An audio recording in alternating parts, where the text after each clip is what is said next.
그 장성한다, 성장한다라고 하는 것은 굉장히 중요합니다. 제가 그 TV 프로그램에서 봤는데 아이라고 말하기는 어려워요. 키가 뭐 190 정도 되는데 아무래도 이제 몸에 장애가 있다 보니까 덩치 큰데 부모님들이 계속 돌봐줄 수밖에 없는 그런 상황에 처한 그 내용을 한번 본 적이 있거든요. 그러니까 장성해야 되는데 장성하지 않게 되면 그보다 더 큰 근심이 없거든요. 영적으로도 장성하는 것이 참 중요합니다.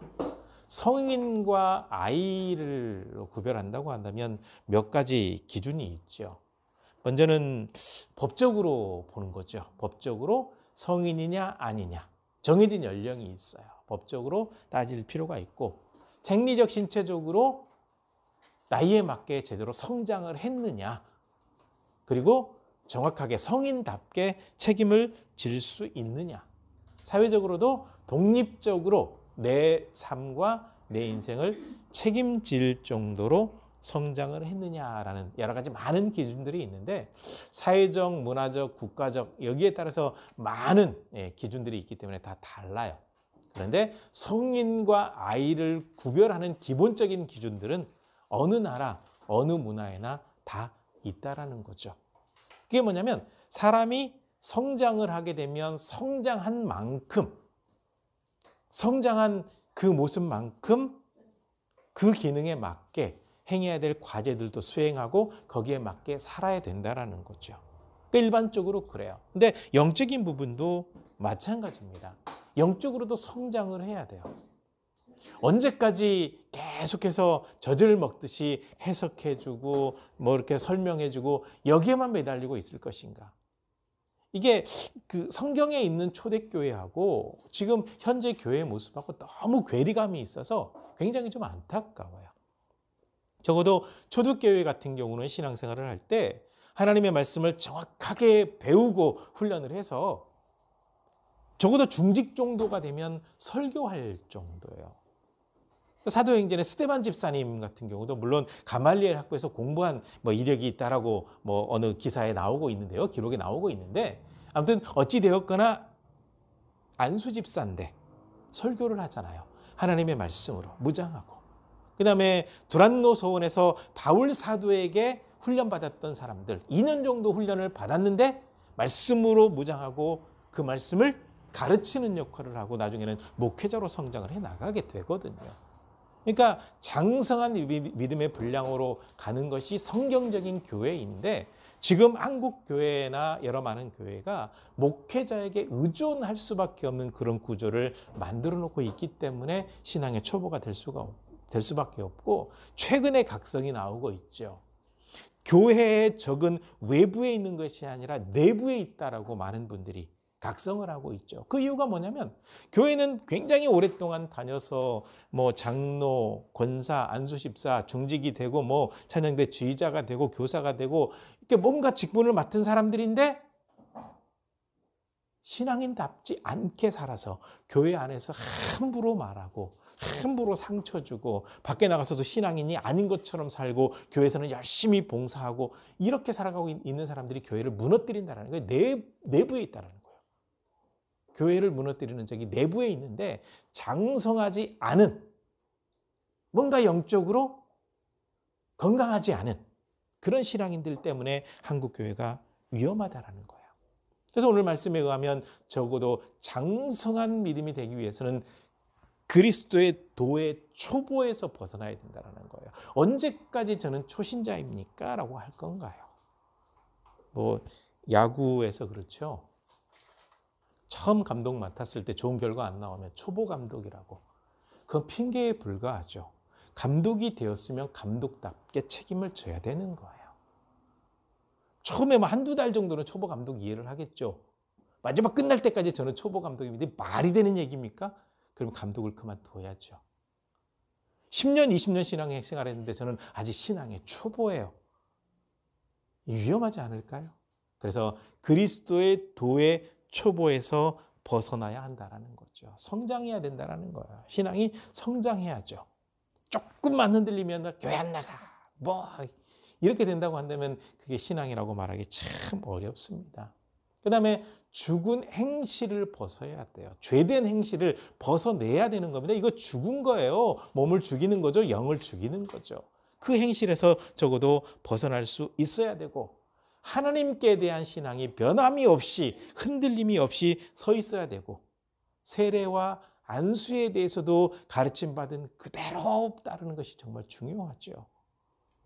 특히 안수를 사람들이 오해를 해가지고 뭐 안찰한다고 하죠. 사람을 때려요. 하나님은 절대 사람을 때리지 않습니다. 근데 뭐 사람을 때려서 병을 고치니 귀신을 쫓아내느니 말도 안 돼요. 성경의 가르침에서 완전히 벗어난 거죠. 그 다음에 죽은 자의 부활, 영원한 심판에 대해서도 확실하게 믿어야 되는 거죠. 이런 믿음이 전혀 흔들림이 없어야 되고 믿음을 잘 간직한 채 이 믿음을 가르칠 만한 모습이 되어야 된다는 겁니다. 그래서 5장 마지막 부분에 적어도 단단한 음식을 먹을 수 있어야 된다라고 하면서 6장 앞부분으로 연결돼서 적어도 단단한 음식을 먹을 수 있는 신앙이 되려면 이런 모습이 되어야 한다라고 말씀하고 있는 거죠. 그러니까 우리가 영적으로 무장하는 것이 굉장히 중요하고 장성한 신앙인이 되는 것이 정말 중요합니다. 그리고요, 믿는 사람들의 구원의 확신, 이거는 진짜 흔들리지 않아야 됩니다. 그런데 한 번 믿었으면 영원히 유효할까요? 내가 믿음의 고백을 딱 한 번 했으니까 영원히 구원받을까요? 이렇게 가르치는 이단이 있어요. 한 번 믿었으니까 끝이고 한 번 회개했으니까 영원히 유효하다. 말도 안 되는 거예요. 한 번 회개했는데 영원히 유효하다고 한다면 구약에 대속죄일이 있을 필요가 없고 속죄제가 있을 필요가 없었죠. 근데 사람은 아담 이후로 태어난 모든 사람들은요, 죄성이 있어요. 죄성이. 막 다른 사람이 공격하면 나도 공격하고 싶고 다른 사람이 나를 때리면 때리고 싶고 욕하면 분노가 확 올라오고 좋은 게 있으면 갖고 싶은 마음이 생기고 이런 죄된 생각들이 늘 있기 때문에 언제든지 죄를 지을 수 있어요. 구원받은 백성이지만 그럼에도 불구하고 언제든지 죄를 지을 가능성은 있단 말이죠. 그래서 하나님께서는 계속해서 회개하라라고 말씀하고 있는 겁니다. 믿음도 마찬가지죠. 한 번 믿었으니까 영원히 구원? 한 번 믿고 구원의 고백을 한 사람들은 하나님께서 영원히 버리지 않는다? 성경을 오해하고 있는 겁니다. 한 번 버리지 않는 하나님이라고 한다면 왜 이스라엘 백성들은 디아스포라가 돼서 나라 없는 소름을 그 오랫동안 당했을까요? 적어도 AD 70년에 티투스라고 하는 사람이 끌고 들어가서 예루살렘을 멸망시키고 완전히 다 때려 부술 때 흩어졌어요. 이 사람들이 1948년 다시 그 땅에 들어가서 나라를 세울 때까지 나라 없는 소름을 당했거든요. 하나님께서 흩어버리셨거든요. 근데 한 번 택했는데 버리지 않는 하나님이 왜 그러셨을까요? 성경을 오해한 거죠. 레위기 26장, 신명기 28장에 말씀이 정확하게 나와 있습니다. 적어도 하나님의 백성들이 하나님 안에 거할 때 영원히 책임이지만 만약에 하나님을 버리고 잘못된 걸 선택하고 이단을 선택한다고 한다면 그때는요 7배, 7배, 7배, 7배 엄청난 하나님의 진노가 쏟아진다고 말씀하고 있거든요. 그러니까 하나님의 말씀에 근거해서 바로 잘 세워나가야 돼요. 한 번 고백하면 끝이 아니라 이 믿음을 끝까지 간직하는 것이 굉장히 중요합니다. 오늘 말씀 보시면 알죠? 이렇게 얘기하고 있죠. 한 번 빛을 받고 하늘의 은사를 맛보고 성령에 참여하고 하나님의 선한 말씀과 내세의 능력을 맛보고도 타락한 죄는 다시 돌이킬 기회가 없다. 무서워요. 하나님의 말씀을 깊이 묵상하고 들여다보게 되면 굉장히 무서운 부분이에요. 왜 무섭냐? 하나님께서는 말씀대로 행하시기 때문에 무서운 거예요. 이 말씀 안에 거하면 무서워할 필요가 없죠. 강력한 거예요. 이거를 예수님께서는 뭐라고 이 내용을 예수님께서는 어떻게 정리했냐면요. 성령 회방죄라고 얘기를 했습니다.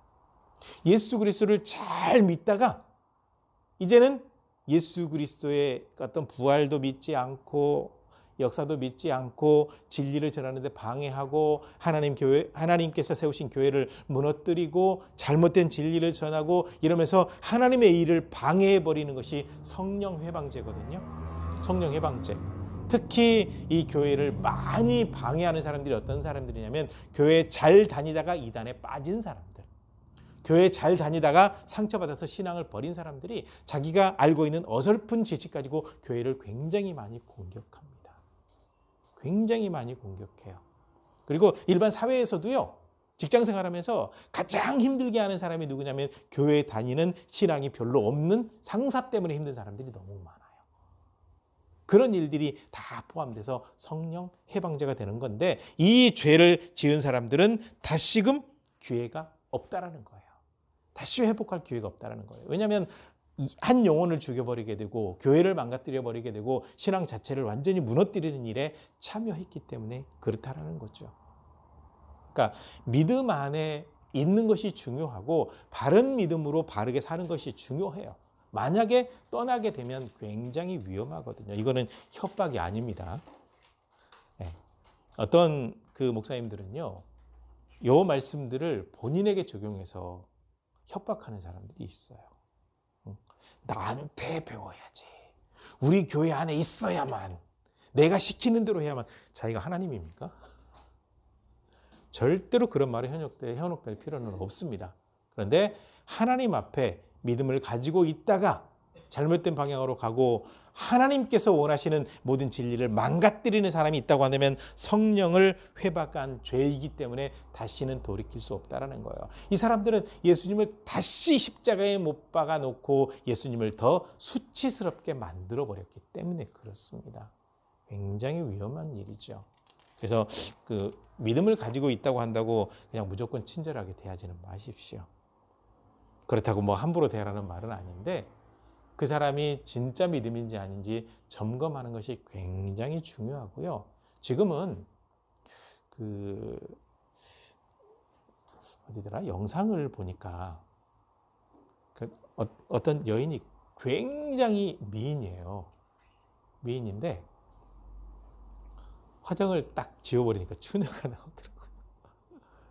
지금은요, 마치 신앙이 진짜 좋은 것처럼 포장하고 다가오는 이단들이 너무너무 많이 있기 때문에 그 포장을 벗겨보기 전까지는 믿지 않아야 돼요. 너무 안타까운 현실이죠. 믿음이 진짜 좋아 보이는데 그 이면에 이단 사상을 가지고 온 사람들이 꽤 많아요. 그리고 어느 개척교회 목사님 얘기를 하는데 어떤 여성분이 본인이 신학교에서 공부를 했는데 공짜로 봉사하고 싶다고 해서 오게 했는데 알고 봤더니 신천지가 보내가지고 성도 한 10명 있었는데 그 딱 다 데리고 나가버렸다는 거죠. 무서워요. 그러니까 목회자라고 얘기를 해도 이게 의심을 해야 되는 상황이 지금 참 안타깝죠. 그러니까 아마 갈수록 누군가를 신뢰한다는 건 참 어려울 것 같아요. 관계 속에서 신뢰를 충분히 쌓지 않으면 믿는다는 것이 굉장히 어렵죠. 어렵습니다. 그래서 오늘 말씀에 이런 비유를 하고 있죠. 땅이 자주 내리는 비를 쑥 받아들여가지고 좋은 열매를 맺게 되면 그 농사 지은 사람을 참 기쁘게 하죠. 그러면 그 너무너무 기쁘기 때문에 추수한 다음에 땅을 갈아엎고 또 퇴비도 넣고 해서 땅을 아름답게 만들겠죠. 그런데 자주 내리는 비를 쑥 받아들인 다음에 가시와 엉겅퀴만 쫙 내가지고 열매가 없다. 확 불사질러 버리지 그거 갖다가 애지중지 합니까? 바로 이 내용을 비유로 얘기하고 있는 거죠. 신앙을 가지고 있으면서 열매를 잘 맺게 되면 하나님의 마음을 기쁘시게 하지만 신앙이 있노라고 하면서도 잘못된 열매를 맺게 되면 이미 그 사람은 하나님으로부터 멀어진 사람들이죠. 더 이상 하나님의 백성이 아닌 거죠. 그러니까 하나님께서 불태워버리시는 거예요. 심판하시는 거예요. 그리고 하나님께서는요, 한 번 구원에 속한 사람이면 끝까지 책임지시는 거예요. 요거는 한 번 딱 고백했기 때문이 아니라 이 믿음을 끝까지 간직하는 사람입니다. 그러니까 믿음을 지킨다라고 하는 것은 정말 어렵습니다. 정말 어려워요. 굉장히 혼탁한 시대 속에 살고 있기 때문에 그래요. 그 인터넷상에 떠도는 수많은 설교들 가운데요. 적어도 20~30% 이상은요, 잘못된 진리가 담겨 있어요. 굉장히 위험하고요. 이제 제가 블로그를 운영하는데 어떤 분이 이렇게 이웃 신청을 해서 들어가 봤더니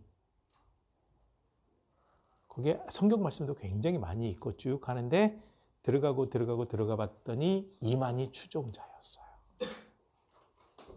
함부로 이웃 맺기도 블로그상에서 함부로 이웃 맺기도 어렵고 할렐루야 뭐 하나님 찬양했는데 봤더니 그 내면에는 이만희가 하나님이 되어버린 그런 일도 있었기 때문에 굉장히 어려워요.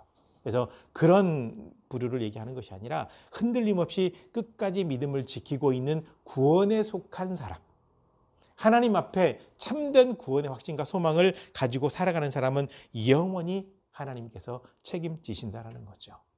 단번에 죽으심으로 죄를 사하시고 사망 권세를 깨뜨리신 주님은 더 이상 사망에 매여 있지 않고 원래부터 하나님은 또 영원한 분이잖아요. 그런데 우리가 누구를 닮았냐? 하나님의 형상을 닮았거든요. 하나님께서 영원하신 분이기 때문에 원래는 영원한 존재로 만들어졌어요. 영원한 존재로 만들어졌기 때문에 만약에 선악을 알게 하는 나무의 열매를 따먹게 되면 네가 정령 죽으리라. 근데 아담은 죽음이라는 걸 몰랐어요. 가인이 아벨을 죽일 때 이것이 죽음이구나. 그걸 알게 됐고 그 다음에 창세기의 기록이 몇 살까지 살고 하나님의 부름을 받았다라고 표현한 것이 아니라 몇 살까지 살고 자녀 낳고 살다가 몇 살까지 살고 죽었다. 왜 이 표현을 썼겠습니까? 하나님의 말씀을 거역하게 되면 죽음이 들어온다라는 거죠. 네. 그런데 예수님의 십자가 사건을 통해서 이 십자가 구원의 역사를 통해서 이게 바뀌게 된 거예요. 영원히 살 수 있게 된 거죠. 그래서 구원에 속한 사람은 하나님께서 영원히 책임지시는 거예요. 이 땅을 살아가는 동안에는 책임 안 지고 천국에서만 책임지고 이게 아니고 이 땅을 살아가는 동안에도 책임을 지시고 또 하나님의 나라에서도 영원히 책임을 지신다라는 거죠. 그래서 우리가 하나님께 모든 걸 맡기고 살아가는 거예요. 그래서 잠시 작은 고난 때문에 흔들리지 말고 끊임없이 주님께 모든 것을 맡기시기를 바랍니다. 끝까지 책임지세요. 그 다음에 하나님께서는요, 바로 구원을 받은 사람, 하나님 앞에 구원에 속해 있는 사람이 너무너무 소중하기 때문에 뭘 또 보시냐면 구원에 속한 사람이 다른 사람을 섬기는 것을 굉장히 소중히 여기십니다. 보통 이제 헌신에 대해서 많이 얘기하잖아요. 헌신. 근데 많은 분들이 특히 목회자들이 잘못된 이 헌신을 가르치고 있거든요. 하나님 앞에 봉사하는 것만 자꾸 헌신이라고 얘기를 해요. 그렇지 않습니다. 하나님 앞에 봉사하는 것도 헌신. 그다음에 내가 나를 건강하게 믿음 안에서 아름답게 지켜나가는 것도 헌신.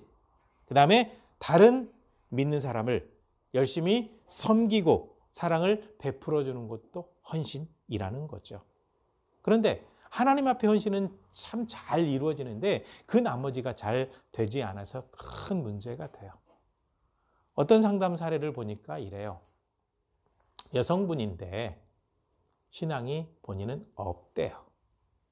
그래서 쭉 분석을 해보니까 자기 어머니가 신앙이 그렇게 좋은 분이에요. 교회 봉사 열심히 하고 목회자 잘 섬기고 주일이면 예배도 잘 드리고 그런데 본인은 신앙이 없어요. 왜 없냐? 교회의 모습, 교회에서 있는 어머니의 모습은 천사인데 집에만 돌아오면 악마예요. 그래서 교회와 집에서 다른 어머니의 모습을 보고 하나님에 대한 이야기는 아예 차단해버리고 믿음을 버린 거죠. 그러니까 다른 사람을 섬긴다라고 할 때 이 섬김은요 굉장히 중요합니다. 그리고 다른 사람 섬길 때 외부가 아니라 가족부터예요. 항상 가족입니다. 저는 이게 철칙이에요. 이웃사랑의 1번은 무조건 가족입니다. 그게 이루어져야 돼요. 그리고 결혼을 했으면 무조건 배우자. 결혼 안 했으면 가족, 부모님. 이게 맞아요. 철칙을 잘 지켜야 돼요. 이게 바로 하나님께서 원하시는 뜻이거든요. 그래서 어떤 섬김이든지 작은 자에게 냉수 한 그릇 대접한 것도 하나님께서 기억하시는 거예요. 왜? 한 영혼이 천하보다 귀하기 때문에. 그리고 지금 어떤 섬김을 하든지 그 모든 섬김도 계속해서 기억하겠다라고 말씀하시는 거거든요. 이게 바로 하나님의 마음이죠. 구원에 속한 사람은 영원히 책임지시는 거예요. 그런데 구원에 속한 사람이 어떻게 살아야 되느냐, 이것도 하나님께서 지켜보신다라는 거죠. 그래서 사람이 무엇으로 심든지 그대로 거두게 하신다라고 말씀하실 때 행한 대로 대갚음해 주신다라는 거예요. 선하게 심고 열심히 섬기게 되면 거기에 맞게 만약에 잘못되게 심게 되면 그 결과는 본인이 분명히 받아야 되는 거죠. 그래서 항상 우리가 하나님 앞에 영적으로 성인이 돼야 된다. 성숙한 신앙이 되어야 된다. 이 부분을 분명히 생각을 해야 됩니다. 그래서 하나님께서 히브리서 6장을 통해서 간절히 원하시는 것은 무엇이냐면요. 구원에 속한 사람은 영원히 책임질 테니까 구원에 속한 사람답게 살아야 한다는 거죠. 구원에 속한 사람답게 사는 것. 그 방법 첫 번째가 무엇이냐면 동일한 소망을 품고 이 소망이 흔들리지 않아야 되는 거예요. 여러분 마음속에 있는 가장 큰 소망이 무엇입니까? 그것은 하나님의 나라예요.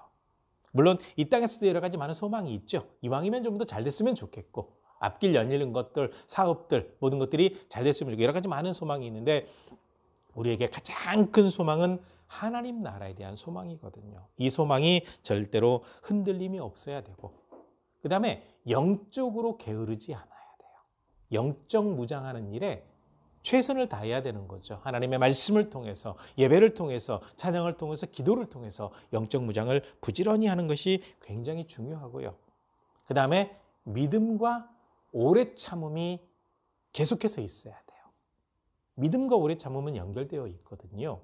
이 믿음은 하나님이 살아계심을 분명히 믿는 거잖아요. 하나님께 맡기고 기도할 때 역사하심을 분명히 믿는 거잖아요. 그래서 이 믿음은 하나님께서 살아계심에 대한 믿음과 연결이 되어 있고 또 이 하나님께서는 반드시 기도하면 간절히 소망하면 이루어 주시는데 우리가 원하는 시간이 아니라 하나님의 방법으로 역사하시는 거거든요.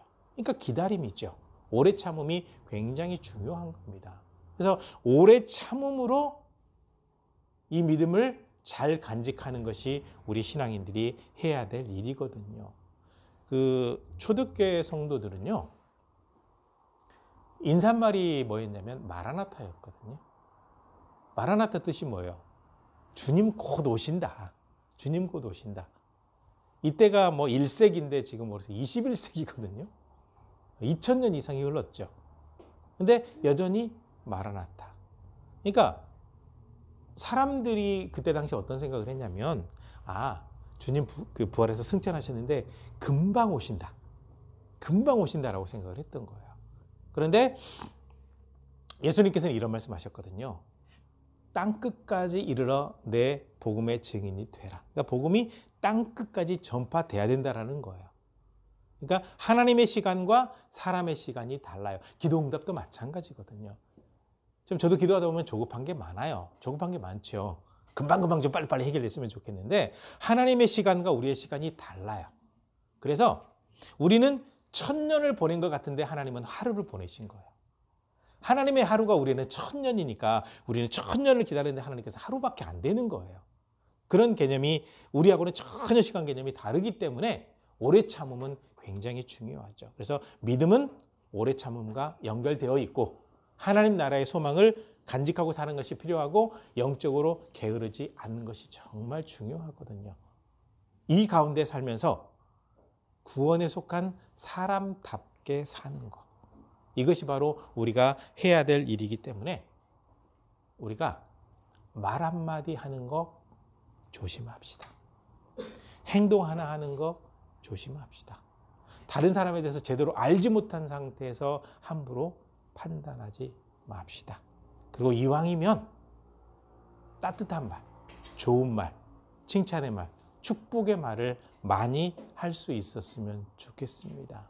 바로 우리 신앙인들이 구원받은 백성으로 살아갈 때 구원받은 백성답게 사는 모습이 바로 이 모습이거든요. 그래서 한 주간을 살면서 말 조심, 행동 조심, 판단 조심, 그리고 축복의 말, 사랑의 말, 섬김의 말, 이 모든 것들을 실천하는 삶을 통해서 구원에 속한 사람답게 내부의 적이 되지 말고 내부에 정말 필요한 사람으로 아름답게 세워져서 하나님을 더 많이 기쁘시게 하는 모습 되시기를 주님의 이름으로 간절히 부탁을 드립니다. 기도하시겠습니다.